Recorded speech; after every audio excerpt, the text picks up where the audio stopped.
السلام علیکم ورحمۃ اللہ وبرکاتہ۔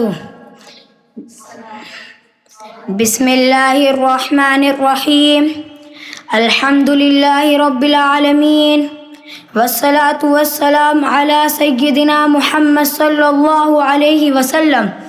اما بعد، قال اللہ تعالی واعتصموا بحبل اللہ جمیعا ولا تفرقوا، اور سب مل کر اللہ کی رسی کو مضبوطی سے تھامے رکھو اور آپس میں تفرقہ نہ ڈالو۔ محترم صدر محفل، معزز علماء اکرام، قابل احترام اساتذہ، معزز مہمان، میرے بزرگوں، دوستوں اور عزیز ساتھیوں، آج ہم یوم آزادی کے اس مبارک موقع پر اپنے ان عظیم بزرگوں کو خراج عقیدت پیش کرنے کے لیے جمع ہوئے ہیں جنہوں نے آزادی، عزت اور انصاف کے لیے اپنی زندگیاں وقف کر دیں۔ جب بھی 1857 کی جنگ آزادی کا ذکر ہوتا ہے تو ہمارے ذہن میں سپاہیوں، بادشاہوں اور مجاہدین کا تصور آتا ہے، لیکن اس عظیم تحریک میں علماء اکرام کا کردار بھی نہایت اہم، معاصر اور تاریخی تھا۔ آج میں اسی موضوع پر چند باتیں عرض کرنا چاہتا ہوں۔ میرے محترم حاضرین، 1857 کی جنگ آزادی کسی ایک شہر یا ایک طبقے کی تحریک نہیں تھی، بلکہ یہ پورے ہندوستان کی مختلف طبقات کی مشترکہ جدوجہد تھی۔ علماء نے اس مشکل دور میں عوام کی رہنمائی کی، ان کے حوصلے بلند کیے اور انہیں ظلم کے خلاف ثابت قدم رہنے کی تلقین کی۔ انہوں نے اپنے مدارس، مساجد اور علمی مجالس کو صرف تعلیم تک محدود نہیں رکھا، بلکہ قوم میں بیداری پیدا کرنے کا بھی کام کیا۔ میرے عزیز بھائیوں، ان علماء میں مولانا فضل حق خیر آبادی رحمۃ اللہ کا نام بڑے احترام سے لیا جاتا ہے۔ وہ اپنے دور کے عظیم عالم اور مفکر تھے۔ انہوں نے آزادی کی جدوجہد کی حمایت کی اور اس راہ میں قید و بند کی سختیاں برداشت کی۔ انہیں عمر قید کی سزا دے کر انڈمان کی جزائر بھیج دیا گیا، جہاں انہوں نے بڑی استقامت کے ساتھ اپنی زندگی گزاری۔ اس طرح مولانا احمد اللہ شاہ احمد راسی رحمۃ اللہ نے بھی مختلف علاقوں میں عوام کو متحد کیا، ظلم کے خلاف آواز بلند کی اور میدان عمل میں غیر معمولی جرأت کا مظاہرہ کیا۔ انگریز افسر بھی ان کی قیادت اور بہادری کی تعریف کرتے تھے۔ محترم حاضرین، حاجی امداد اللہ مہاجر مکی رحمۃ اللہ نے بھی 1857 کے حالات میں اہم کردار ادا کیا۔ شاملی کے محاذ پر مجاہدین کی قیادت کی اور اپنے رفقاء کے ساتھ آزادی کی جدوجہد میں شریک رہے۔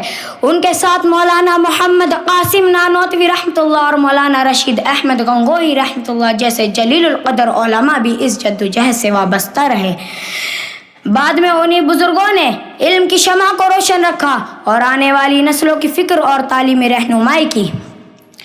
میرے عزیز ساتھیوں، یہ علماء صرف مذہبی رہنما نہیں تھے، بلکہ وہ اپنے معاشرے کے خیر خواہ اور با کردار قائد بھی تھے۔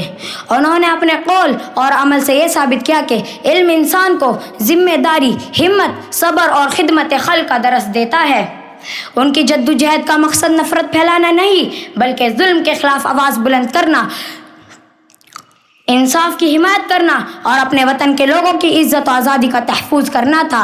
محترم حاضرین، 1857 کی جنگ آزادی اگرچہ کامیاب نہ ہو سکی، لیکن اس نے ہندوستان کے عوام میں آزادی کی ایسی شمع روشن کر دی جو بالآخر 1947 میں کامیابی کی صورت میں سامنے آئی۔ ان علماء کی قربانیاں ہمیں یہ سبق دیتی ہے کہ علم کے ساتھ کردار، صبر کے ساتھ استقامت اور ایمان کے ساتھ خدمت وطن بھی ضروری ہے۔ میرے عزیز بھائیوں، آج ہم ایک آزاد ہندوستان کے شہری ہیں۔ ہماری ذمہ داری ہے کہ ہم علم حاصل کریں،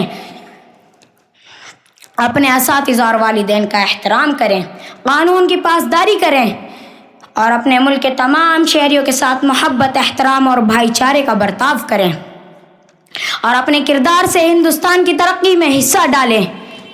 اگر ہم اپنے علم کو انسانیت کی بھلائی، معاشرے کی اصلاح اور خدمت وطن کے لیے استعمال کریں گے تو یہی ہمارے بزرگ علماء کے لیے بہترین خراج عقیدت ہوگا۔ آئیے اس یوم آزادی پر ہم سب یہ عہد کریں کہ ہم اپنے اسلاف کی قربانیوں کو ہمیشہ یاد رکھیں گے۔ اتحاد کو اپنی طاقت، علم کو اپنی سرمایہ اور بہترین کردار کو اپنی پہچان بنائیں گے۔ آخر میں چند اشعار پیش خدمت ہے۔ وہ علم کیا جو قوم کے کام آ نہ سکا، وہ علم کیا جو قوم کے کام آ نہ سکا، وہ نام کیا جو حق پہ کبھی آ نہ سکا۔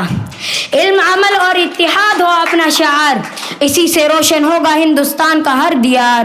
اللہ تعالی ہمارے وطن ہندوستان کو امن، انصاف اور خوشحالی عطا فرمائے، اور ہمیں اپنے بزرگوں کے نقش قدم پر چلتے ہوئے علم، اخلاق اور خدمت وطن کی توفیق عطا فرمائے۔ آمین۔ وآخر دعوانا ان الحمد للہ رب العالمین۔